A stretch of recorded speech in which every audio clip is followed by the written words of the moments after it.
Hello students, कैसे हैं आप लोग। आई होप कि आप बहुत अच्छे होंगे, शानदार होंगे, ज़बरदस्त होंगे। और आज हम देख लेते हैं BSc 6 semester physics paper first solid state and nuclear physics के बहुत सारे के सारे most important multiple choice question जो इस साल एग्जाम पेपर में आने वाले हैं। जिस तरह से सूरज पूरब से निकलता है उसी तरह से हर साल ये क्वेश्चन पेपर में रखे हुए मिलते हैं। चलिए देख लेते हैं वो कौन कौन से क्वेश्चन हैं। Okay sir, solid state and nuclear physics model practice paper है, इससे आपकी प्रैक्टिस भी होगी और यह भी पता चल जाएगा कि कितने क्वेश्चन आपको आ रहे हैं, कितने क्वेश्चन नहीं आ रहे हैं। और अधिकांश क्वेश्चन इसी मॉडल प्रैक्टिस सेट से आने वाले हैं, ठीक है। तो इसीलिए इसकी अच्छे से तैयारी कर लेना शुरू से लेकर लास्ट तक। ओके सर, अच्छा क्वेश्चन मैंने फर्स्ट लिया है ब्रेबीज जालक। ब्रेबीज जालक से हर साल 2 से 3 क्वेश्चन पेपर में आते ही आते हैं, देख लेना जब आपका एग्जाम पेपर आएगा तो। ब्रेबीज जालक में दिग्जालक समाहित हैं। बेटे कितने होते हैं इनकी संख्या, ब्रेबे जालकों की संख्या कितनी होती है, 14 होती है, ठीक है। ओके, पहला क्वेश्चन राइट। अच्छा क्वेश्चन नंबर 2 बताओ ज़रा। एकक सेल जिसको कहते हैं इंग्लिश में यूनिट सेल, जिसके लेटिस बिंदु केवल किनारों पर प्रेजेंट होते हैं, उसे कहा जाता है। अरे यार, एक तो एससी होती है, एक बीसीसी होती है, एक एफसीसी होती है। आपने तो अच्छे से इन तीनों के बारे में पढ़ रखा है, भले ही यहाँ पढ़ा हो या ना पढ़ा हो 6 सेमेस्टर में, लेकिन 12th क्लास में आप इस चीज़ को पढ़ के आएँ, ठीक है। Okay sir, okay. तो ये होती है प्रिमिटिव यूनिट सेल, यानी कि ए नंबर पर लगा दो अभाज्य एकक कोशिका, यानी कि कोष्ठिका या कोशिका, जिसमें केवल परमाणु जो होते हैं वो क्यूब के यानी कि एकक कोष्ठिका के कोनों पर प्रेजेंट होते हैं। अच्छा ठीक है, क्वेश्चन नंबर 3 है हमारा। निम्न में से किसे 3D क्रिस्टल संरचना में दोहराने योग्य इकाई माना जाता है। तो अपना वही यूनिट सेल। सारे के सारे क्वेश्चन मैंने कुछ मॉडल के लिए हैं, कुछ प्रीवियस पेपर के लिए हैं, इसलिए तो बोल रहा हूँ कि बहुत मोस्ट इंपॉर्टेंट है। ओके सर, तो यूनिट सेल को दोहराने से एक जालक बन जाता है, ठीक है, ये सबको पता होना चाहिए। क्वेश्चन नंबर 4 है। फलक केंद्रित इकाई कोशिका की समन्वय संख्या होती है। भाई face centred cubic unit cell की जो समन्वय संख्या है, कोऑर्डिनेशन नंबर कितना होता है, लाइन पे ध्यान देना, 12 होता है, 12। और बीसीसी के लिए, एफसीसी के लिए 12 है और बीसीसी के लिए 8 होता है। पता चल गया कि सर आपने तो एफसीसी की बताई थी, बीसीसी की तो बताई नहीं, बीसीसी के लिए 8 होता है, ठीक है। तो यहाँ पे टिक लगा दो, बी नंबर पे 12, ठीक है। ओके, अच्छा क्वेश्चन नंबर 5 है। क्रिस्टल संरचना की परमाणविक त्रिज्या क्या होती है। अब क्रिस्टल संरचना की परमाणविक त्रिज्या क्या होती है यार, या तो ये एससी देता, या ये बीसीसी देता, या ये एफसीसी देता, तो हम बड़ी आसानी से बता देते कि एटॉमिक रेडियाई इतनी होती है। अब भैया उसने दिया ही नहीं है, तो ये जो क्वेश्चन था ना हमारा, वो यहाँ पर बीसीसी होगा, body centred cubic unit cell, यानी कि बॉडी सेंटर्ड क्यूबिक क्रिस्टल संरचना की परमाणविक त्रिज्या क्या होती है, √3a/4 a/2 a √2/4। तो बेटा राइट ऑप्शन ए नंबर पर टिक लगा दो, √3a/4 होती है। ये होती है बीसीसी के लिए। अगर एफसीसी के लिए बात करोगे तो √2a/4 होती है, और अगर आप एससी के लिए बात करोगे तो खाली a/2 होती है। ये सब आपने पढ़ रखा है, आपको याद होना चाहिए, तभी तो आप सही टिक लगा आओगे। ओके सर, लगा देंगे, टेंशन मत लो, ये क्वेश्चन करवा दो, यही बहुत है हमारे लिए। अरे हाँ, तो यही बहुत है, आगे पढ़ने की जरूरत ही क्या। देखो, जो क्रिस्टल संरचना 3 परस्पर लंबवत सदिश ए बी सी से आच्छादित है, परंतु यानी कि लंबवत सदिश का मतलब समझ रहे हो, जिनमें अल्फा, बीटा, गामा, ये तीनों के तीनों एंगल कितने के हैं, 90 डिग्री के बराबर है। लेकिन जो भुजाएं हैं ना, भुजाएं जो होती हैं, ए बराबर नहीं है, बी बराबर नहीं है, सी के। तो ऐसी कौन सी चीज़ है जिसमें एंगल तो तीनों बराबर हैं, लंबवत हैं, लेकिन भुजाएं तीनों बराबर नहीं है, वो होती है ऑर्थोरोम्बिक। यानी कि यहाँ पर आप सी नंबर पे आप अच्छे से टिक लगा दो, बेझिझक टिक लगाओ, दमदार तरीके से टिक लगाओ, सी नंबर पे टिक लगा दो, ऑर्थोरोम्बिक, ठीक है, जिसमें कोण तीनों बराबर होते हैं लेकिन तीनों भुजाएं बराबर नहीं होती हैं। अब इसको जाना जाता है 7 क्रिस्टल सिस्टम के नाम से, शॉर्ट में कहते हैं इसको सीटी और हसमत, सीटी और हसमत, ठीक है। मैं पढ़ा नहीं रहा हूँ, सिर्फ बता रहा हूँ आपको, ठीक है, सीटी और हसमत। तो सी से होता है क्यूबिक, टी से होता है टेट्रागोनल, ओ से होता है ऑर्थोरोम्बिक, आर से होता है रोम्बोहेड्रल, S4 होता है तुम्हारे पास हेक्सागोनल, और M4 होता है मोनोक्लिनिक एंड ट्राइक्लिनिक, ठीक है। तो इसमें यानी कि इससे भी जितने भी हमारे 7 क्रिस्टल सिस्टम होते हैं ना, 2 या 3 क्वेश्चन पक्के रखे हुए मिलेंगे आपको, जैसे ये वाला क्वेश्चन पूछा है, ठीक है। ऐसी हो सकता है वो मोनोक्लिनिक का पूछ ले, हो सकता है वो ट्राई क्लिनिक का पूछ ले, हो सकता है कोई एग्जाम्पल पूछ ले, एग्जाम्पल भी तो पूछ सकता है ना। तो ये ध्यान देना, अच्छे से इन 7 क्रिस्टल सिस्टम को पढ़ के जाना। ओके सर, पढ़ लेंगे। अब आगे पढ़ा दो आप। ओके। अच्छा, क्वेश्चन नंबर 7 हमें दिखाई दे रहा सर, बड़ा बढ़िया है, बड़ा शानदार है। क्या क्वेश्चन है? एससीपी संरचना में कितना स्पेस खाली होता है? एससीपी मतलब हेक्सागोनल क्लोज पैकिंग, कितना स्पेस खाली होता है? तो पहले ये जानो कितना भरा हुआ होता है। एचसीपी और एफसीसी एक जैसी होती हैं। क्या बोला मैंने? एचसीपी और एफसीसी। तो पता होना चाहिए एफसीसी की संकुलन क्षमता 74% होती है, यानी कि परमाणुओं द्वारा घेरा गया आयतन 74% होता है और खाली स्थान 26% होता है। लगा दो टिक, समझ गए अब? अरे अरे यार, हल्का सा हिंट्स मिल गया, थर्ड ईयर में हो बीएससी में आप, ठीक है। तो 26% होती है। क्वेश्चन नंबर 8 आ गया, NaCl क्रिस्टल है, एफसीसी होता है, बीसीसी होता है, या एचसीपी होता है, या फिर सलगधर्णीय होता है? तो बेटा कैसा होता है? एफसीसी होता है, ठीक है। चलिए मैं आगे बढ़ाता हूँ। अच्छा, क्वेश्चन नंबर 9 है, किस घन के विकर्ण तल के मिलर यानी कि किसी घन की विकर्ण तल के मिलर सूचकांक है 110। ए नंबर पे टिक लगा दो, 110, ठीक है, 110। क्वेश्चन नंबर 10 है हमारा, यदि 100 एंगस्ट्रॉन्ग, ए के मतलब है एंगस्ट्रॉन्ग, इसके ऊपर जीरो लगाना था, यहाँ पे जीरो लगता है हल्का सा ऊपर। 100 एंगस्ट्रॉन्ग तरंग दैर्ध्य की एक्स किरण किसी परमाणु पर 90 डिग्री पर पड़ती है, तो प्राथमिक कोटि स्पेक्ट्रम के लिए डी का मान कितना होगा? डी का मान कितना होगा? यानी कि ब्रेक इक्वेशन लगा दो, n lambda equal to 2d sine theta. यहाँ एन का मान तुम्हें 1 मानना पड़ेगा, तो राइट ऑप्शन आ जाएगा ए का मान 50 एंगस्ट्रॉम, ठीक है। अच्छा, क्वेश्चन नंबर 11 है, अंतराल डी बराबर 2.82 एंगस्ट्रॉम वाले क्रिस्टल की विवर्तित होने वाली एक्स रे की अधिकतम तरंग दैर्ध्य होगी 2.82 एंगस्ट्रॉम की होगी, ठीक है। अच्छा, व्युत्क्रम जालक स्थित होता है, व्युत्क्रम जालक स्थित होता है कहाँ पर? कला आकाश में, फूरियर आकाश में, सामान्य आकाश में, वेग आकाश में? तो बेटा राइट ऑप्शन कौन सा है? फूरियर आकाश में, ठीक है। हाँ सर, ठीक है। अच्छा, क्वेश्चन नंबर 13 है, एफसीसी, लाइन पे ध्यान देना बेटे। क्वेश्चन नंबर 13 है हमसे, एफसीसी जालक का व्युत्क्रम जालक है। एफसीसी जालक का व्युत्क्रम जालक बीसीसी होता है और बीसीसी का एफसीसी होता है। इसका मतलब है सी नंबर पे टिक लगा दो आप, ठीक है। Okay sir, okay. अच्छा, क्वेश्चन नंबर 14 हमारा आ गया भाई, बड़ा स्पेशल क्वेश्चन लगता है मुझे ये, ठीक है। A, 2B, 3C/2 के अंतःखंड काटने वाले तल के मिलर सूचकांक होंगे 3, 4, 3, 6, 4, 6, 3, 4, 6, 3, -4, 1, 2, -3/2। तो राइट ऑप्शन है मेरे पास सी नंबर, ठीक है, 6, 3, -4। Okay okay sir. अच्छा, क्वेश्चन नंबर 15 है हमारा, हीरे का ब्रेविस जालक क्या है? ब्रेवाइस यानी कि ब्रेविस जालक क्या होता है? हीरे का बताओ, हीरे का बताओ मुझे ये वैसे मत बताओ, हीरे का बताओ। बीसीसी, एफसीसी, एससी या एचसीपी? राइट ऑप्शन लगा दो एफसीसी, ठीक है, फेस सेंटर क्यूबिक, ठीक है। अच्छा, ब्रेग नियम किस प्रक्रिया में प्रयुक्त होता है? ब्रेक होता है, ये ब्रेक इक्वेशन तो पढ़ी होगी आपने, l lambda equal to 2d sine theta. अरे यार, ये इक्वेशन नहीं पढ़ी तो फिर क्या पढ़ा इस यूनिट में? जल्दी बताओ। क्वेश्चन नंबर 16 है, ब्रेक का नियम किस प्रक्रिया में प्रयुक्त होता है? एक्स किरण उत्पादन में, गामा किरण उत्पादन में, एक्स किरण क्रिस्टलोग्राफी में, या एक्स किरण स्कैनर में? तो C number right option, X किरण क्रिस्टलोग्राफी में तुम्हारा यूज़ होता है ये ब्रेक का नियम। अच्छा, विर्लोइन क्षेत्र व्युत्क्रम जालक का है, बिगिनर सेट्स कोशिका ये भी होती है, अभाज्य कोशिका ये भी होती है, दोनों?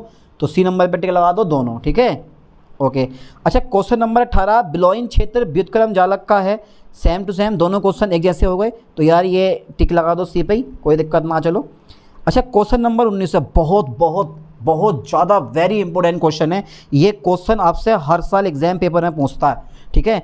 क्या पूछा गया? व्युत्क्रम जालक के रूप में ब्रेक की समीकरण है, तो सी नंबर पर टिक लगाओ, 2k vector into g vector plus g vector square equal to 0 होता है। यहाँ वेक्टर लगा हुआ होता है, लेकिन इस पर वेक्टर शो नहीं किया गया, कोई दिक्कत नहीं है उससे, ठीक है। Okay sir. अच्छा, क्वेश्चन नंबर 20 है हमारा, क्रिस्टल संरचना के लिए पाउडर विधि पढ़ी होगी आपने, क्रिस्टल विधि पढ़ी होगी, रोटेटिंग मेथड पढ़ा होगा आपने, और आपने एक लाव का मेथड पढ़ा होगा, सब पढ़ा है ना सर? पढ़ा है, इतना पढ़ा है, इतना पढ़ा है, पढ़ा है बस, है भाई। तो यहाँ पर जो है क्रिस्टल संरचना के लिए पाउडर विधि की खोज किसने करी थी? सर डिवाई और शेरर ने करी थी, ठीक है, डिवाई और शेरर। क्वेश्चन नंबर 21 है, परमाणु प्रकीर्णन गुणांक F केवल निम्न प्रकीर्णन गुणांक के लिए परमाणु संख्या Z के बराबर होता है, π/2, π/3, π/4, 0 डिग्री, तो 0 डिग्री, ठीक है, राइट ऑप्शन। ओके। अच्छा, क्वेश्चन नंबर 22 है हमारा, निम्न में किसका संकुलन गुणांक अधिकतम होता है? जल्दी फास्टली बताओ, निम्न में किसका संकुलन गुणांक अधिकतम होता है? साधारण घनीय, बीसीसी, एफसीसी सबके लिए। तो यार एफसीसी का जो संकुलन गुणांक आता है ना वो 0.74 यानी कि 74% आता है। यार इसमें लिखा हुआ नहीं है, चलो देख लेंगे आगे। बीसीसी का पे टिक लगा दो आप, राइट ऑप्शन बीसीसी है इसका। अच्छा ये बताओ क्रिस्टल की अपूर्णता ज्ञात करने के लिए कौन सी विधि प्रयोग की जाती है? तो क्रिस्टल की अगर आपको अपूर्णता फाइंड करनी है ना तो आप पाउडर मेथड का यूज़ करोगे, ठीक है। अच्छा क्वेश्चन नंबर 24 है हमारा, निम्न में से किस पदार्थ में हाइड्रोजन बॉन्ड सबसे मजबूत होता है? यार निम्न में से किस पदार्थ में से हाइड्रोजन बॉन्ड सबसे मजबूत होता है जिसकी इलेक्ट्रोनिगेटिविटी यानी कि इलेक्ट्रॉन आकर्षित करने की क्षमता सबसे ज़्यादा होगी? और हेलोजन एटम में फ्लोरीन एक ऐसा एटम है जिसकी इलेक्ट्रॉन आकर्षित करने की क्षमता बहुत अधिक होती है पर ग्रहण करने की क्षमता कम होती है क्लोरीन से। ये ध्यान देना, आकर्षित तो कर लेगा, लियागा आ जाएगा इलेक्ट्रॉन, आके रुक जाएगा पास में। ग्रहण करने की क्षमता कम होती है क्योंकि इसका आकार छोटा होता है, ठीक है। तो राइट ऑप्शन सी नंबर है इसका, HF हाइड्रोजन फ्लोराइड, ओके। अच्छा क्वेश्चन नंबर 26 है, ससंजक ऊर्जा बराबर होती है। ससंजक ऊर्जा कोहेसिव एनर्जी किसके बराबर होती है? यानी कि अगर आप परमाणु की मुक्त ऊर्जा में से क्रिस्टल की ऊर्जा घटा दोगे तो हमें ससंजक ऊर्जा मिल जाएगी, ठीक है। तो B number is the right option. अच्छा क्वेश्चन नंबर 26 है, मेडुलुंग, ध्यान देना, देखो मेडुलुंग कोस्टैंड से हर साल 2 से 3 क्वेश्चन फंसते हैं, इसलिए मेडुलुंग कोस्टैंड को मत छोड़ना, एक मोस्टली इंपॉर्टेंट टॉपिक है। अच्छा मेडुलुंग ऊर्जा की गणना की जाती है सहसंयोजक क्रिस्टल के लिए, अक्रिय गैस के लिए, आयनिक क्रिस्टल के लिए और हाइड्रोजन बंद क्रिस्टल के लिए। भैया आयनिक क्रिस्टल के लिए, ठीक है, ओके सर। अच्छा ये बताओ क्वेश्चन नंबर 27 है, आयनिक क्रिस्टल के घटक आयनों को मुक्त आयनों में अलग करने के लिए आवश्यक ऊर्जा को जाना जाता है। आयनिक क्रिस्टल के घटक आयनों को मुक्त आयनों में अलग करने के लिए आवश्यक ऊर्जा को जाना जाता है। कौन सी ऊर्जा? ससंजक ऊर्जा, जालक ऊर्जा, लिनार्ड जोन्स ऊर्जा, इनमें से कोई नहीं। तो बी नंबर पे टिक लगा दो, जालक ऊर्जा, ठीक है, ओके सर। अच्छा क्वेश्चन नंबर हमारा 28 है, क्रिस्टल जालक में कौन सी सम्मिति नहीं पाई जाती? क्रिस्टल जालक में कौन सी सम्मिति नहीं पाई जाती? यहाँ पर आपको 2 खोलनी है, 3 खोलनी है, 4 खोलनी है, 7 खोलनी है, या आपको बोल सकता है C2, C3, C4, C7 ऐसे ही पूछ सकता है आपसे। तो क्रिस्टल जालक में कौन सी सम्मिति नहीं पाई जाती? तो 7 खोलनी है, नहीं पाया जाता, ठीक है। अच्छा क्वेश्चन नंबर 29 है, सत्य कथन है, सदा सत्य बोलो। ए नंबर जालक प्लस आधारक बराबर क्रिस्टल संरचना, बी नंबर है जालक प्लस आधारक बराबर क्रिस्टल संरचना, दोनों सेम है। अच्छा जालक बराबर क्रिस्टल प्लस संरचना आधार, इनमें से कोई नहीं। तो राइट ऑप्शन ए पे टिक लगा दो, आगे पढ़ने की जरूरत ही नहीं है, जो ऑप्शन दे रखे हो। जालक प्लस आधारक बराबर क्या बनाते हैं? क्रिस्टल संरचना बनाते हैं, ठीक है। क्वेश्चन नंबर 30 है हमारा, द्विविमा में क्रिस्टल समुदाय की संख्या होती है। द्विविमा में क्रिस्टल समुदाय की संख्या कितनी होती है बेटा? जल्दी बताओ फास्टली। द्विविमा में क्रिस्टल समुदाय की संख्या 4 होती है, ठीक है। हाँ सर ठीक है, ओके। अच्छा क्वेश्चन नंबर 31 है हमारी, त्रिविमा में क्रिस्टल समुदाय की संख्या कितनी होती है? 7 होती है, ठीक है। ये पेपर में आते हैं, बहुत मोस्ट क्वेश्चन है, छोड़ लो मत इनको एक क्वेश्चन कभी। अच्छा ब्रेवे हो, ब्रेवीस हो, ब्रेवाइस हो, सब चीज़ें एक ही होती हैं। ब्रेवे के अनुसार क्रिस्टल जालकों की कुल संख्या होती है, ये पहला क्वेश्चन मैंने बताया था, 14 होती है, ठीक है। कहाँ है? ए जे रहा, 14 होती है। कितनी होती है बेटा? 14 होती है। अच्छा क्वेश्चन नंबर 33 है, लोहा की मूल संरचना है, जो लोहा होता है हमारा, हाँ होता है सर, वो उसकी संरचना FCC होती है, BCC होती है, SC होती है, CCP होती है, HCP होती है, कौन सी होती है? तो आप बोलोगे लोहे की संरचना सर BCC होती है, ठीक है। बी नंबर पर टिक लगा दो। क्वेश्चन नंबर 34 है हमारा, BCC जालक में प्रति एकक कोष्टिका में जालक बिंदुओं की संख्या होती है। BCC में 2 होती है, FCC में 4 होती है, ठीक है, समझ गए। तो BCC में कितनी होती है? 2 होती है, यहाँ पे 2 लगा दो, ओके ओके सर लगा दिया, okay okay okay okay. SC में 1 आती है। अच्छा क्वेश्चन नंबर 35 है, FCC जालक में प्रति इकाई कोष्टिका परमाणुओं की संख्या होती है। आप बोलोगे सर 4 होती है, ठीक है, ओके सर। क्वेश्चन नंबर 36 है, BCC के लिए समन्वय संख्या, मैंने शुरू में बता दिया था कि अगर FCC है तो 12 होती है और BCC है तो कितनी होती है? 8 होती है, ओके सर, ये भी समझ गए। अच्छा ये बताओ क्वेश्चन नंबर 37 आ गया हमारा, फलक केंद्रित घनीय जालक में परमाणु त्रिज्या का मान होता है face central cubic unit cell, यानी कि फेस सेंट्रल क्यूबिक लेटिस में परमाणु त्रिज्या का मान कितना होता है? भैया ये होता है A अपॉन A, ये वाला A अपॉन 2√2, A अपॉन 2√2। वैसे तो उसको ये पढ़ते हैं हम √2A अपॉन 4 होता है R का मान, ठीक है। लेकिन अगर हम √2 का परिमेयकरण करें तो ऊपर √2 से गुणा करो, नीचे √2 से, तो हमारा ये आ जाएगा A अपॉन 2√2, A नंबर आ जाएगा, ठीक है, सही है सर, ओके। अच्छा क्वेश्चन नंबर 38 है हमारा, सरल घनीय जालक के लिए पैकिंग गुणांक का मान होता है। सरल घनीय जालक के लिए, सरल घनीय तो 52.4 होता है। ढूंढ लो कितना, 0.42, 0.52, 0.68, 0.74। ये पॉइंट में दे रखा, परसेंट में निकालोगे तो 52.4% आता है। तो इसका राइट ऑप्शन बी नंबर पे टिक लगा दो, इज राइट ऑप्शन। अच्छा, क्वेश्चन 39 है, एफसीसी का संकुलन गुणांक 74% होता है, यानी कि तो यहाँ पे लगा दो आप 0.74। अच्छा, क्वेश्चन नंबर 40 है, आपसे बीसीसी भी पूछ सकता है, ये तो एफसीसी पूछा है, बीसीसी भी पूछ सकता है। 68% होता है और 32% खाली स्थान होता है उसमें। ब्रेक का परावर्तन होगा यदि, परावर्तन कब होगा, यदि लैम्डा का मान, ठीक है, 2D से बड़ा है या बराबर है। ये लैम्डा 2D के बराबर है, लैम्डा छोटा है किससे, लैम्डा छोटा है 2D या बराबर है, फिर डी का मान लैम्डा जो है वो 2D से बड़ा। तो यहाँ पे सी नंबर पे टिक लगाओ, ठीक है, C number is the right option. अच्छा, ब्रेक का समीकरण सबको याद होना चाहिए क्योंकि एग्जाम पेपर में ही पूछा जाता है, ठीक है। L lambda equal to 2D sine theta, कहाँ पर है ढूंढ लो, L lambda equal to 2D sine theta. तो ये जो ए नंबर है ना हमारा, ये A number is the right option. Okay sir. अच्छा, क्वेश्चन 42 है हमारा, ठीक है, बीसीसी जालक का व्युत्क्रम जालक है। बीसीसी जालक का व्युत्क्रम जालक जो होता है वो हमेशा कौन सा होता है, एफसीसी होता है। ए नंबर पे टिक लगा दो, लगा दिया सर। अच्छा, क्वेश्चन नंबर 43 है हमारा, लाव विधि अधिकांश प्रयुक्त की जाती है। लाव मेथड अधिकांश यूज़ किया जाता है। ए नंबर क्रिस्टल की संरचना ज्ञात करने के लिए, बी नंबर क्रिस्टल की सम्मिति ज्ञात करने के लिए, सी नंबर मात्रक कोष्ठिका की बीमारी ज्ञात करने के लिए, डी नंबर उपर्युक्त सभी के लिए। तो लाव मेथड का जब भी आप यूज़ करोगे क्रिस्टल की सम्मिति ज्ञात करने के लिए करोगे, ठीक है। देखो कितना इजी क्वेश्चन है। क्वेश्चन 44 है, चूर्ण विधि में प्रयुक्त विकिरण होता है। चूर्ण पूछा या पाउडर पूछा। तीसरा क्वेश्चन पाउडर मेथड का आ गया हमारा, ये लगा लो आप, पाउडर मेथड कितना मोस्ट इंपोर्टेंट टॉपिक होगा। तो चूर्ण विधि में प्रयुक्त विकिरण होता है सतत एक वर्णीय, आंशिक सतत व आंशिक एक वर्णीय, इनमें से कोई नहीं। तो बी नंबर पे टिक लगा दो, एक वर्णीय होता, लगा दिया सर। अच्छा, क्वेश्चन नंबर 45 है हमारा, व्युत्क्रम जालक के प्रत्येक सदिश की लंबाई होती है। व्युत्क्रम जालक के प्रत्येक सदिश की लंबाई 1/d(h(k)l होते हैं। ये वाली, जहाँ h(k)l जो होता है वो मिलर इंडाइसिस होते हैं, यानी कि मिलर सूचकांक होते हैं। तो 1/d(h(k)l और h(k)l ऐसे लिखा जाता है, ये d पैर ऊपर है तुम्हारे, नीचे हैं, तो नीचे लिखोगे ऐसा करके h(k)l, पैरों में लिखोगे, पैरों में। चलिए आगे बढ़ाता हूँ मैं। क्वेश्चन नंबर 46 है हमारा, सीधी जालक के स्थानांतरण सदिश टी वेक्टर तथा व्युत्क्रम जालक के स्थानांतरण सदिश जी वेक्टर में संबंध होता है।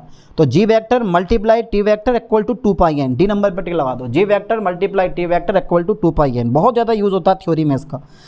एफसीसी जालक का प्रथम विलुवा क्षेत्र है, यानी कि विरलुवा क्षेत्र होता है या विरलोइन जोन है। एक घन, एक द्वादशफलक, एक अष्टफलक या एक षष्ठफलक। सी नंबर पर टिक लगा दो, एक अष्टफलक होता। Okay right. क्वेश्चन 48 है, निम्न में से कौन सा ठोस अक्रिस्टलीय है। तो अक्रिस्टलीय कौन सा है इसमें, हीरा, ठीक है। निम्न में से कौन सा ठोस अक्रिस्टलीय है, तो अक्रिस्टलीय है। अरे यार, तो यार इसमें तो हीरा भी है, अक्रिस्टलीय ठोस है। तो यार अक्रिस्टलीय ठोस, तो हीरा तो तुम्हारा क्रिस्टलीय होता है ना, सह संयोजक ठोस होता है हीरा, तो वो क्रिस्टलीय हो गया। कांच जो है वो अक्रिस्टलीय होता है, ठीक है। कांच पर राइट टिक लगाओ, ओके। अच्छा, क्वेश्चन नंबर 49 है, त्रिविम जालक के बिंदु समूह में होते हैं केवल घूर्णन ऑपरेशन, केवल परावर्तन ऑपरेशन, केवल प्रतिलोमन ऑपरेशन। डी नंबर घूर्णन, परावर्तन तथा प्रतिलोमन तीनों ऑपरेशन। डी नंबर पर टिक लगा दो, द राइट ऑप्शन, लगा दिया सर। क्वेश्चन नंबर 50 है, ठीक है, द्विविमीय जालक में बिंदु समूह होते हैं 17। कितने होते हैं बेटा, 17 होते हैं, ठीक है। अच्छा, क्वेश्चन नंबर 51 है, अर्धचालक पदार्थों में बंद होते हैं आयनिक, सहसंयोजित, धात्विक, इनमें से कोई नहीं।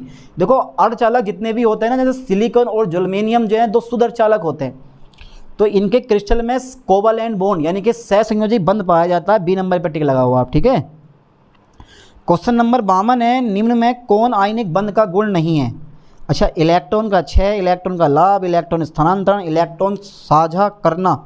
तो इलेक्ट्रॉन साझा करना ये नहीं है, ठीक है। यहाँ पे डी नंबर पे टिक लगा दो, ओके। सोच रहे हो कैसे, क्योंकि NaCl में NaCl को एक इलेक्ट्रॉन डोनेट कर देता है, Cl उस इलेक्ट्रॉन को ले लेता है, लेकिन वह बराबर इलेक्ट्रॉन की साझेदारी में रहते हैं भैया। तो डी नंबर इलेक्ट्रॉन का साझा करना। क्वेश्चन नंबर 53 है, निम्न में कौन आयनिक तथा सहसंयोजक दोनों बंध बनाता है। तो भैया सोडियम हाइड्रोक्साइड एक ऐसा कंपाउंड होता है जो आयनिक बॉन्ड भी बना सकता है और कोवलेंट बॉन्ड भी बना सकता है। यहाँ पे ए नंबर टिक लगा दो, ओके। अच्छा, क्वेश्चन नंबर 54 है, निम्न में कौन सा बंध सबसे अधिक भंगुर है। आयनिक बंध सबसे अधिक भंगुर होता है। लो सर, सी पे टिक लगा दिया मैंने। अच्छा, क्वेश्चन नंबर 55 आ गया मेरा, निम्न ताप पर ठोस की विशिष्ट ऊष्मा निम्न प्रकार से परिवर्तित होती है। तो सी भी जो होता है ना, यानी कि स्थिर आयतन पर विशिष्ट ऊष्मा is directly proportional to, C number पर टिक लगा दो, टी की पावर 3 यानी कि टी क्यूब। ओके ओके, तो सी नंबर इसे क्वेश्चन का राइट ऑप्शन है। क्वेश्चन 56 आ गया, जालक कंपन ऊर्जा का क्वांटम है। जालक कंपन ऊर्जा का क्वांटम है, जैसे प्रकाश में फोटोन होते हैं ना, वैसे ही यानी कि क्रिस्टल लेटिस में फोनोन नाम से जाने जाते हैं। फोटोन को आप फोनोन नाम से जानते हो क्रिस्टल लेटिस में, तो डी नंबर टिक लगा दो। जालक कंपन ऊर्जा का क्वांटम है फोनोन, ठीक है। ओके सर, आगे देखते हैं। अच्छा, क्वेश्चन नंबर 57 हमारा आ जाता है, अक्रिय परमाणुओं के बीच के पारस्परिक क्रिया को कहते हैं कूलाम पारस्परिक क्रिया, जालक पारस्परिक क्रिया, वंडर वाल लंदन पारस्परिक क्रिया, इनमें से कोई नहीं। तो C number is the right option, और वंडर वाल लंदन पारस्परिक क्रिया। अच्छा, क्वेश्चन नंबर 58 है हमारा, एक परमाणविक रेखीय जालक कार्य करता है, निम्न पारक फिल्टर, उच्च पारक फिल्टर, यह दोनों इनमें से कोई नहीं। तो ए नंबर पर टिक लगा दो बेटे, निम्न पारक फिल्टर पे, ठीक है। एक परमाणविक रेखीय जालक कार्य करता है निम्न पारक फिल्टर का। Okay okay. अच्छा, क्वेश्चन नंबर 59 है हमारा, अक्रिय गैस क्रिस्टल में अबंध होते हैं, तीव्र आयनिक, धात्विक, तीव्र सहसंयोजी या अभिक्षीण आणविक। तो यार जितनी भी ये अक्रिय गैसें होती हैं ना, तो इनमें वीक वंडर वाल फोर्सेस पाए जाते हैं। तो डी नंबर लगा दो, अतिक्षीण आणविक फोर्स या आणविक बल, आणविक बंध बोलते हैं इनको, या फिर आप वंडर वाल बंध बोल दो या बल बोल दो, ठीक है। क्वेश्चन नंबर 60 आ गया, वंडर वाल बल होते हैं द्विध्रुव अन्योन्य क्रिया के कारण, द्विध्रुव प्रेरित द्विध्रुव अन्योन्य क्रिया के कारण प्रतिकर्षण लघु परासी, बी नंबर पर टिक लगा दो, ठीक है। हटाओ। क्वेश्चन नंबर 61 आ गया मेरा, वंडरवाल क्रिस्टल या आणविक क्रिस्टल है, तांबा, आर्गन, बर्फ, नमक। तो बेटा बी नंबर पर टिक लगाओ। आर्गन जो होता है ना, मैंने क्या बोला, अक्रिय गैस है तो वंडरवाल फोर्स यहाँ पाया जाता है, या फिर मोलिकुलर बॉन्ड यहाँ पे पाया जाता है, आणविक बंध, तो ये आणविक क्रिस्टल होता है। क्वेश्चन 62 है हमारा, आयनी अबंध बनता है। आयनिक अबंध कब बनता है भाई? आयनी अबंध बनता है इलेक्ट्रॉनों की साझेदारी के कारण, बी नंबर है इलेक्ट्रॉनों के स्थानांतर के कारण, या ए और बी दोनों के कारण, इनमें से कोई नहीं। तो यार इलेक्ट्रॉनों के स्थानांतर, इलेक्ट्रॉनों का ट्रांसफ़र होता है, ठीक है, साझेदारी नहीं होती, सिर्फ इलेक्ट्रॉन का ट्रांसफ़र होता है एक एटम से दूसरे एटम पर, और यहाँ पर हमारा आयनिक बॉन्ड बन जाता है। अच्छा, NaCl या जिंक सल्फाइड है, दोनों के दोनों आयनिक क्रिस्टल होते हैं, चेक कर लो, सहसंयोजक क्रिस्टल, धात्विक क्रिस्टल, आयनिक क्रिस्टल, इनमें से कोई नहीं। तो ये जो है हमारा कौन सा है, आयनिक क्रिस्टल होता है, बी नंबर, ठीक है। अच्छा, क्वेश्चन नंबर 64 मेरे पास आता है भाई, ये क्वेश्चन देखो, जर्मेनियम और सिलिकॉन क्रिस्टल में आबंध होते हैं, जल्दी बताओ कौन से होते हैं, क्योंकि दोनों के दोनों अर्धचालक होते हैं और अर्धचालकों में संयोजी बंध पाया जाता है। तो यहाँ पर आप टिक लगा दोगे सी नंबर पे, सहसंयोजी बंध, ठीक है, ओके। अच्छा, HF2 क्रिस्टल है, हाइड्रोजन फ्लोराइड जो है वो हाइड्रोजन डाईफ्लोराइड क्रिस्टल है, आयनिक क्रिस्टल, धात्विक क्रिस्टल, हाइड्रोजन अबंधित क्रिस्टल, इनमें से कोई नहीं। तो यार HF में तो सिंपल सी बात है, हाइड्रोजन बॉन्ड पाया जाएगा, तो सी नंबर पर टिक लगा दो। अच्छा, बर्फ़ में से निम्नलिखित में से कौन सा बंध होता है? जो बर्फ़ होता है ना, उसमें कौन सा बंध होता है, जल्दी बताओ। हाइड्रोजन बंध, सिंपल सी बात है, डायरेक्ट टिक लगाओ बेझिझक। अच्छा, क्वेश्चन 67 है हमारा, NaCl क्रिस्टल के लिए मेडलुंग कांस्टेंट है। ये क्वेश्चन है दमदार, ये पेपर में आगा, ये तो भैया बहुत ही मोस्ट इंपोर्टेंट क्वेश्चन है। NaCl क्रिस्टल के लिए मेडलुंग नियतांक है, छोड़ लो मत इसको। नमक के लिए मेडलुंग कांस्टेंट कितना होता है, ए नंबर पर टिक लगाओ, 1.74756, ठीक है, ओके सर, लगा दिया। अच्छा, क्वेश्चन नंबर 68 है हमारा, एक विमीय क्रिस्टल जालक के लिए मेडलुंग नियतांक है 2 log 2, बी नंबर है 1.38, सी नंबर है इसका 2 log 3, एंड डी नंबर है ए और बी दोनों। तो डी पे टिक लगा दो, ए और बी दोनों, ठीक है, ए और बी दोनों, ओके। अच्छा, ये बताओ बेटा, क्वेश्चन नंबर 69 है, मेडलुंग नियतांक का मात्रक है। मेडलुंग नियतांक अनुपात होता है, इसका कोई मात्रक नहीं होता, तो बी नंबर पे टिक लगाओ, कोई नहीं होता, कोई मात्रक इसका नहीं होता। अच्छा, क्वेश्चन नंबर 70 है, वंडरवाल्स बल हैं। वंडरवाल्स बल क्या होते हैं? कठोर होते हैं, मजबूत टिकाऊ होते हैं, या कमज़ोर होते हैं, जिसे बोलते हैं निर्बल। तो बेटा सी नंबर पर टिक लगा दो, दुर्बल बल होते हैं, दुर्बल, इसमें लिखा हुआ है निर्बल, वीक फोर्स होते हैं ये। अच्छा, क्वेश्चन नंबर 71 है, आयनिक बंधन का उदाहरण है, चेक करो। नमक है, नमक में आयनिक बॉन्ड पाया जाता है, कैल्शियम ऑक्साइड में आयनिक बॉन्ड पाया जाता है, और लिथियम फ्लोराइड में आयनिक बॉन्ड पाया जाता है। तो डी नंबर लगा दो, उपर्युक्त सभी, लगा दिया सर बेझिझक। अच्छा, क्वेश्चन नंबर 72 है, एक परमाणु रेखीय चालक कंपन से होती है, एक परमाणु रेखीय चालक कंपन से होती है, ध्वनिक शाखा, ए नंबर पे टिक लगा दो। अच्छा क्वेश्चन नंबर 73 है हमारा, एक घनीय क्रिस्टल में कुल स्वतंत्र प्रत्यास्थ नियतांकों की संख्या होती है। यानी कि एक घनीय क्रिस्टल में कुल स्वतंत्र प्रत्यास्थ नियतांकों की संख्या होती है। एक घनीय प्रत्यास्थ नियतांकों की संख्या 3 होती है, सी नंबर पे टिक लगा दो। ठीक है, ओके सर। क्वेश्चन नंबर 74 है हमारा, किसी द्विपरमाणु रेखीय जालक कंपन की निम्न आवर्ती शाखा कहलाती है। किसी द्विपरमाणु रेखीय जालक कंपन की आवर्ती शाखा कहलाती है, जो ऊपर लिखवाया मैंने, एक परमाणुक हो या द्विपरमाणुक हो, दोनों के दोनों काय में आते हैं, सी नंबर में आते हैं ध्वनिक शाखा में। ठीक है। अच्छा क्वेश्चन नंबर 75 है, बाह्य एन प्रकार के अर्धचालक में फर्मी स्तर निम्न की तरफ स्थित होता है, ऊपर की ओर, नीचे की ओर, बीच में, या इनमें से कोई नहीं, या फर्मी स्तर नहीं पाया जाता। तो एन टाइप सेमीकंडक्टर में फर्मी लेवल जो होता है वो चालन बैंड के ऊपर, चाहे चालन बैंड की ओर होता है, ऊपर होता है, ऊपर। तो यहाँ पे मैं लिख दूंगा चालन बैंड, जो एन टाइप अर्धचालक में फर्मी स्तर निम्न की तरफ होता है, चालन बैंड की ओर। चालन बैंड ऊपर होता है और संयोजी बैंड नीचे होता है, तो फर्मी लेवल जो होता है ठीक चालन बैंड के हल्का सा नीचे होता है। और पी टाइप अर्धचालक में जो फर्मी लेवल होता है वो तुम्हारा संयोजी बैंड के ठीक ऊपर होता है ना। तो यहाँ पे चालन बैंड के, यानी कि बाह्य एन प्रकार के अर्धचालक में फर्मी स्तर निम्न की तरफ स्थित होता है, चालन बैंड की ओर। Okay sir. अच्छा क्वेश्चन नंबर 21 है, बहुत इंपॉर्टेंट क्वेश्चन है। देखो ये क्वेश्चन कितना दमदार क्वेश्चन है, जरा दिमाग लगाओ। क्रोनिंग पेनी मॉडल में अनुमत ऊर्जा की सीमा के अनुरूप के का मान दिया जाता है +-Na upon pi, C number है +-n पाई अपॉन ए, और डी नंबर है इनमें से कोई नहीं, राइट ऑप्शन सी पे लगा दो, +-n पाई अपॉन ए। ओके। अच्छा क्वेश्चन नंबर 81 है, एक क्रिस्टल में वाद्य इलेक्ट्रॉन का प्रभावी द्रव्यमान होता है।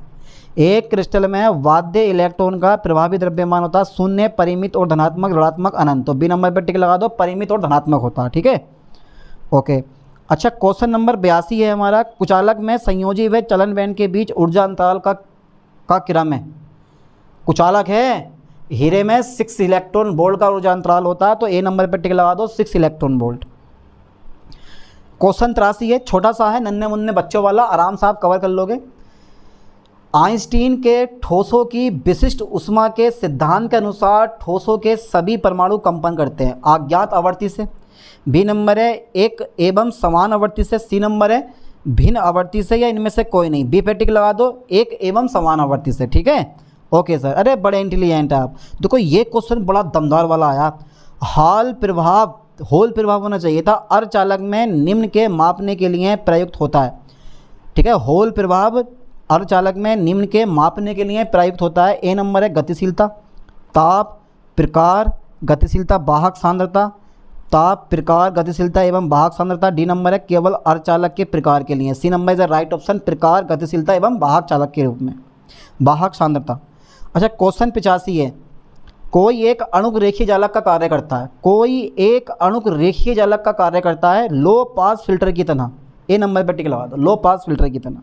बहुत इंपॉर्टेंट क्वेश्चन है भाई, बहुत ज़्यादा। अच्छा एक परमाणुक रेखीय जालक व्यवहार करता है। ए नंबर निम्न आवर्ती पारक फिल्टर की तरह, बी नंबर है उच्च आवर्ती पारक फिल्टर की तरह, एंड सी नंबर है ए और बी दोनों, और डी नंबर है इनमें से कोई नहीं। तो कौन सा ऑप्शन आपको राइट लग रहा है कि एक परमाणुक रेखीय जालक व्यवहार करता है हमेशा निम्न आवर्ती पारक फिल्टर की तरह? सर ठीक है, लगा दिया। क्वेश्चन नंबर 87 88 हमारा आ जाता है। ठीक है, अच्छा 87 क्वेश्चन है, एक विमीय एक परमाणुक जालक के लिए विक्षेपण संबंध है। एक विमीय एक परमाणुक जालक के लिए विक्षेपण संबंध है, तो इसका ऑप्शन नंबर डी लगा दो, √4 बीटा अपॉन m साइन के a अपॉन 2। बेटा प्रूव भी करवा रखा है मैंने ये थ्योरी में, इस चीज़ को ये लगा लो साहब। क्वेश्चन नंबर 2 है मेरे पास, ध्यान देना। एक विमीय एक परमाणुक जालक के लिए तरंग वेग v के पदों में विक्षेपण संबंध है। इसका बी नंबर राइट ऑप्शन लगाओ, omega equal to 2v upon a sine के a अपॉन 2। तो बी नंबर पे टिक लगा दो। ठीक है, चलिए मैं आगे बढ़ाता हूँ। क्वेश्चन नंबर 89 है, बस एक बार देख के जाना इन क्वेश्चन को। कोई द्विपरमाणुक रेखीय जालक कार्य करता है, जल्दी बताओ। कोई द्विपरमाणुक रेखीय जालक कार्य करता है निम्न पारक फिल्टर की तरह, उच्च पारक फिल्टर की तरह, बैंड पारक फिल्टर की तरह, या इनमें से कोई नहीं। C number is the right option, band पारक फिल्टर की तरह। ठीक है, ओके। अच्छा क्वेश्चन नंबर हमारा 90 आ जाता है, जालक कंपनों में ऊर्जा का बंडल कहलाता है। जालक कंपनों में ऊर्जा का बंडल कहलाता है। जैसे प्रकाश ऊर्जा के छोटे छोटे बंडलों या पैकेटों के रूप में चलता है जिन्हें आप फोटोन कहते हो। वैसे ही यहाँ भी जालक कंपन में जो ऊर्जा होती है उनके बंडल को हम क्या कहते हैं, ऊपर बताया था मैंने फोनोन, फोटोन की जगह फोनोन आया था, तो आप फोनोन बोल दो बी नंबर, ठीक है। अब जरा ध्यान देना बेटे, ओके। क्वेश्चन नंबर 91 फोनोन का संवेग है, बहुत ज़रूरी है क्योंकि फोनोन के बारे में आपको पता होना चाहिए कि फोनोन का संवेग क्या होता है, फोनोन की आवृत्ति क्या होती है, फोनोन की ऊर्जा क्या होती है, ठीक है, फोनोन किस काम में आता है, कहाँ उत्पन्न होता है, ये सब आपको पता होना चाहिए। तो फोनोन का संवेग कितना होता है, एच कट के, ठीक है, फोनोन का संवेग होता है, सी नंबर पे लगा दो एच कट के। अच्छा, फोनोन की आवृत्ति कितनी होती है, फोनोन की आवृत्ति ओमेगा इक्वल टू 2vs के sine phi upon 2, B number पे टिक लगा दो।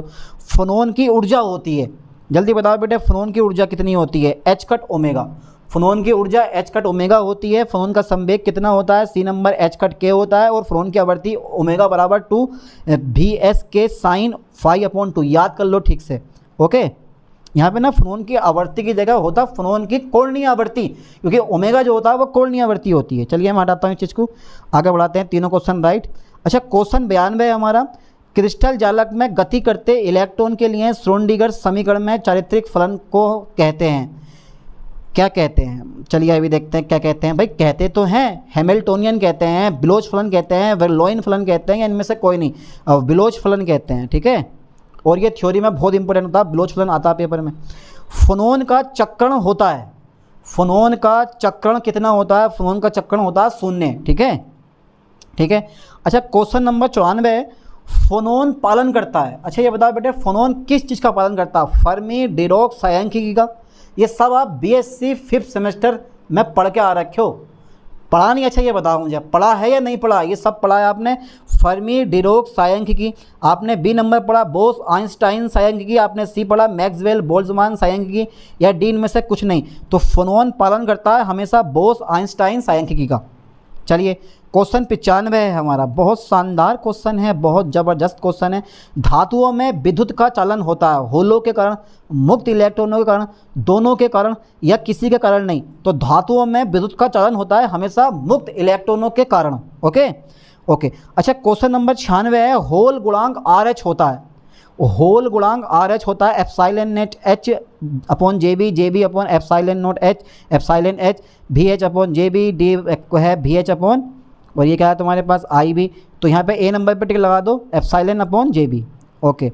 अच्छा, क्वेश्चन नंबर 97 है, क्रोनिंग पेनी मॉडल है मुक्त इलेक्ट्रॉन मॉडल, या बी नंबर लगभग मुक्त इलेक्ट्रॉन मॉडल, या होल मॉडल, या डी नंबर बोहर मॉडल। तो बेटे लगभग मुक्त इलेक्ट्रॉन मॉडल, इसको मुक्त इलेक्ट्रॉन मॉडल के नाम से भी जाना जाता है, क्रोनी पेनी मॉडल को, थोड़ा सा मिलता जुलता।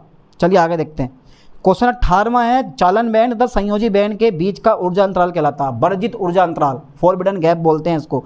ए नंबर पे टिक टिक लगा दो, 98 का क्वेश्चन राइट, ए 98 का राइट ऑप्शन ए है। अच्छा ठीक है, क्वेश्चन नंबर 99 है, चालन बैंड होता है क्रिस्टल के ऊपरी तल पर, क्रिस्टल के निचले तल पर, या मुक्त इलेक्ट्रॉनों की ऊर्जाओं के संगत ऊर्जा परास, या डी इनमें से कोई नहीं। तो भैया क्रिस्टल के ऊपरी तल पर क्या होता है, चालन बैंड होता है। ये बैंड सिद्धांत आपने बहुत पढ़ रखा। अच्छा ये बताओ, क्वेश्चन 100 है, T बराबर 0 केल्विन पर अर्धचालक की चालकता होती है, T बराबर 0 केल्विन पर अर्धचालक की चालकता होती है 0, ठीक है, क्योंकि वो शुद्ध कुचालक की भांति बिहेव करता। निश्चित अनिश्चित शून्य इनमें से कोई नहीं, सी नंबर। ये भी पूछ सकता है कि 0 केल्विन पर जो एक शुद्ध अर्धचालक होता है वो एक आदर्श कुचालक की भांति बिहेव करता है, यानी कि 0 केल्विन ताप पर अर्धचालक शुद्ध कुचालक की भांति बिहेव करना शुरू कर देता है। तो सिंपल सी बात है, आप कुचालक है तो चालकता कितनी होगी हमारी, 0 होगी। चलिए मैं हटा देता हूँ, क्वेश्चन हमारे कितने हो गए, 100 हो गए। अब बेटा इन क्वेश्चनों को अच्छे से प्रिपेयर कर लेना, अच्छे से पढ़ लेना, दिमाग में फंसा के जाना, और ये सोच के जाना कि यार यही क्वेश्चन एग्जाम पेपर में फंसने वाले हैं। हर एक क्वेश्चन को अच्छे से पढ़ना, अपना मॉडल पेपर उठाओ वो भी पढ़ो, फिर देखते हैं कहाँ से बचेगा क्वेश्चन, कहाँ से वो देंगे। अरे सब यही क्वेश्चन लोड करके देते हैं वो लोग, ठीक है। चलिए तैयारी करो अच्छे से, पेपर आने वाला है। मिलते हैं नेक्स्ट वीडियो में नेक्स्ट लेक्चर के साथ। थैंक्स।